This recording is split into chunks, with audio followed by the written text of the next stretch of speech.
Welcome to Brave Voice English. Listen, read, and learn English with short stories. Don't forget to subscribe. Let's begin. The happy ending. In a small town near the river, there lived a young man named Sam. He was 25 years old. He worked as a waiter in a little cafe called Morning Light. Sam didn't have much money, but he had a kind heart. He smiled at every customer, helped his old neighbors, and always gave food to the stray dogs that waited outside the cafe. Sam had one big dream. He wanted to be a writer. Since he was a child, he wrote short stories in an old notebook. Some stories were about magic, some about friendship, and many were about love. He believed that everyone, no matter how sad their life was, deserved a happy ending. But life wasn't easy for Sam. His mother had passed away when he was just 15. His father left long before that. He lived alone in a small rented room with only a table, a bed, and a window that looked at the sky. Every night after work, he wrote his stories by candlelight. He sent some of them to magazines, but they never replied. Some days, he felt like giving up.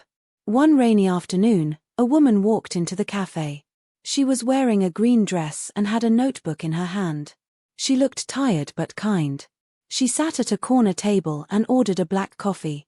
Sam walked over and served her with his usual smile. "Thank you," she said. "You're welcome," Sam replied. "Is it still raining?" "Yes," she said, looking out the window. "It hasn't stopped since morning." Sam laughed softly. "This town loves rain more than sunshine." The woman smiled too. "Maybe. But I like the rain. It makes people quiet. And sometimes, honest." Sam didn't know why, but he liked her words. There was something soft in her voice. "What's your name?" she asked. "I'm Sam," he said. "And you?" "Anna." They talked for a few minutes, just about small things. She asked if he liked his job. He said it was okay, but he liked writing more. Anna looked curious. "You write?" she asked. "A little," Sam said, feeling shy. "Just short stories." Anna opened her notebook and showed him a page. "I work for a publishing company. I read stories all day." Sam blinked. Was this real? "Really?" he asked. "Yes," she said. "I'm here to take a break. But I always look for new writers.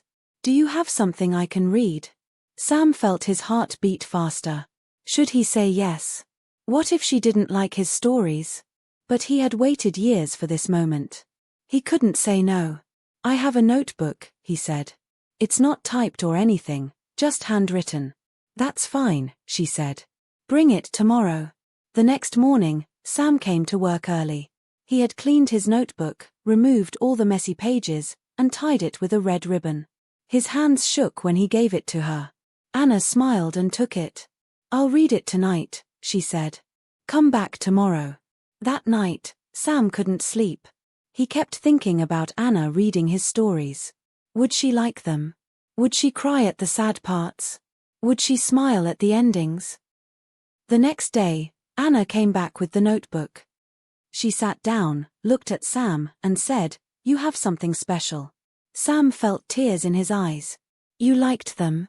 "I loved them," she said. "Especially the story about the boy and the bird." "That one was for my mom," Sam said quietly. Anna touched his hand. "Your writing is full of heart. I want to help you publish a book." Sam couldn't believe it. Was this a dream? "A book?" he asked. "Yes," she said. "It won't be easy. We'll edit, fix the grammar, and type everything. But your stories deserve to be read." For the first time in years, Sam felt real hope. He smiled like a child. "Thank you," he whispered. The next few months changed Sam's life. After working at the cafe, he met Anna at the library. They sat for hours, going over his stories, fixing small things, and talking about new ideas.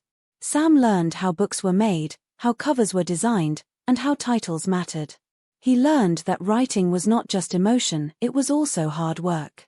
Anna was patient. She always encouraged him, even when he made mistakes. And slowly, Sam started to believe in himself. They chose the title The Happy Ending for his book because every story inside had one. It was full of characters who suffered but never gave up. Just like Sam. When the book was finally printed, Sam held the first copy in his hands. He looked at the cover, his name in bold letters. His stories are inside. His dream in real life. He cried. That night, he went to his mother's grave. He sat by the stone and whispered, "I did it, Mom. I finally did it." The book became popular. Not a bestseller, but many people loved it. Readers sent messages, saying the stories helped them feel strong, made them smile, and made them believe again. Some even said it helped them cry, the good kind of crying. Sam kept working at the cafe for a while. But then a bigger publisher called him. They wanted him to write more. They offered him a contract, a better room, and a chance to write full-time. He said yes. Sam moved to a new place, small, but with a desk by the window and a shelf for his books. He wrote every morning, took walks in the evening, and talked to Anna on the phone every night. Yes, he and Anna had become more than friends. Slowly, gently, love had grown between them, not rushed, but real. One evening, after a book event, Sam stood by a river and looked at the sunset. Anna stood beside him. "This is where I used to come as a boy," he said. "To dream." "You're living the dream now," she said. "Almost," he said, looking at her. She looked back. He took her hand. "Will you stay with me? For all the stories to come?" Anna smiled. "Yes. I will." Years passed. Sam became a well-known writer. He never forgot his past. He still wrote with heart. He still believed in happy endings. He often visited his old cafe, helped new writers, and gave free books to children who couldn't afford them. He never got rich, but he became something better, someone who gave hope. One day, a boy came up to him during a book fair. He looked shy and nervous. "Sir," the boy said, "I want to be a writer too." Sam smiled. He gave the boy a pen. "Then start writing," he said. "And remember, no matter how hard life gets, always believe in a happy ending." The boy smiled. And somewhere in that moment, another story began.